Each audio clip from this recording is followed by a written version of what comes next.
Hi student, 12th standard chapter 6 exercise 6.9 sum number 4. Find the angle between the plane. Two plane equation கொடுத்து அதோட angle between value find பண்ண சொல்றாங்க. Okay, first angle between formula தெரியும் நமக்கு.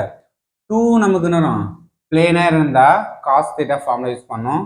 ஒரு plane ஒரு சைன்னா sin theta formula use பண்ணோம். 2மே நான் பிளேன் ஃபார்மேட் கொடுத்துறாங்க. அப்போ என்ன formula theta equal to cos inverse of modulus of n1 vector dot n2 vector by modulus of n1 vector modulus of n2 vector.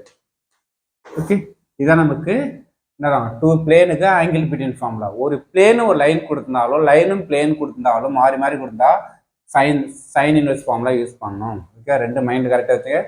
ரெண்டு பிளேனும் ரெண்டு லைனாக கொடுத்தாலும் காஸ் இன்வெர்ஸ் ஃபார்முலா, ஒரு லைனும் ஒரு பிளேனும் லைன் கொடுத்தாலும் சைன் இன்வெர்ஸ் ஃபார்முலா யூஸ் பண்ணணும். ஓகே, இப்போ நமக்கு n1 n2 வெக்டர் ஃபர்ஸ்ட்ல இருந்து என்ன வரும்? ஹியர் ஃபர்ஸ்ட் பிளேன்ல இருந்து n1 வெக்டர், இந்த இருந்து n1 வெக்டர், இதான் நமக்கு n1 வெக்டர். அப்ப i cap plus j cap minus 2k cap. Okay, second பிளேன்ல இருந்து n2 வெக்டர், அந்த 2 i கேப், அந்த கோஎஃபிஷியன்ட் ij க்கு எடுத்துங்க, minus 2j cap plus k cap. Okay, constant டைம்ல விட்டுறணும்.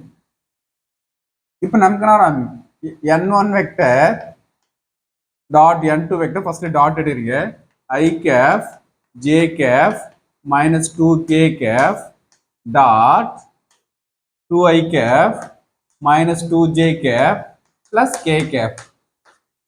just dot எடுக்க நமக்கு i dot the 1 2 into 1 2, j dot j நமக்கு minus 2 minus 2 into 1 minus 2. okay, அப்ப next நேரம் இந்த பிளஸ் 2 மைனஸ் கேன்சல்னா மைனஸ் 2. ஓகே, இதுக்கு என்ன எடுத்தாங்க? மாடுலஸ் எடுத்துறாங்களா?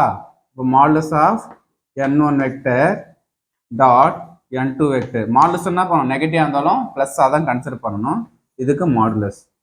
ஓகே, அப்போ தேர்ஃபோர் என்ன வரும்? n1 vector dot n2 vector ஈக்குவல்னா ரிசல்ட் பிளஸ் 2.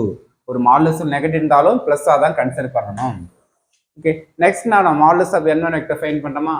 அப்போ n1 வெக்டர் நமக்கு ஜஸ்ட் ஸ்கொயர் ரூட்னா ஐயோட கோஎஃபிஷியன்ட் 1 ஸ்கொயர் பண்ணா 1, ஜேவோட கோஎஃபிஷியன்ட் ஸ்கொயர் பண்ணா 1 பிளஸ் மைனஸ் 2 ஸ்கொயர் பண்ணா 4.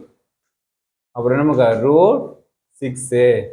அப்போ n2 vector equal to square root of, அதே சேம் n2 மாடுலஸ்னா ஸ்கொயர் ரூட் 2 ஸ்கொயர் 4 மைனஸ் 2 ஸ்கொயர் 4 பிளஸ் 1 ஸ்கொயர் பண்ணா 1. அப்போ ரூட் 9 ரூட் எடுத்துறா 3. ஃபார்முலா எது சப்ஸ்டிட் பண்ணுங்க, ஈக்குவேஷன் 1 எடுத்துங்க. இது ஃபார்முலாவை angle between theta equal to cos inverse of modulus of n1 dot n2 2 divided by modulus of n1 vector 6 root 6 into modulus நமக்குனா 3. அப்போ ரிசல்ட் என்ன நமக்கு? Theta equal to cos inverse of 2 by 3 root 6. இதுதான் நமக்கு இந்த two பிளேனுக்கு உள்ள angle between value நமக்கு theta equal to cos inverse of 2 by 3 root 6 தான் நமக்கு final answer. Okay, 3 mark question, very important. 2 பிளேனா கொடுத்து 2 லைனா கொடுத்தா காஸ் ஃபார்முலா தான் ஃபைன் பண்ணணும். ஒரு லைனும் ஒரு பிளேனும் லைன் கொடுத்தா சைன் ஃபார்முலா.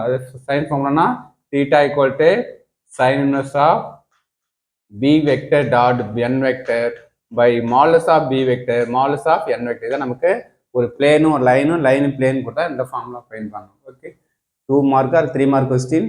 Thank you student.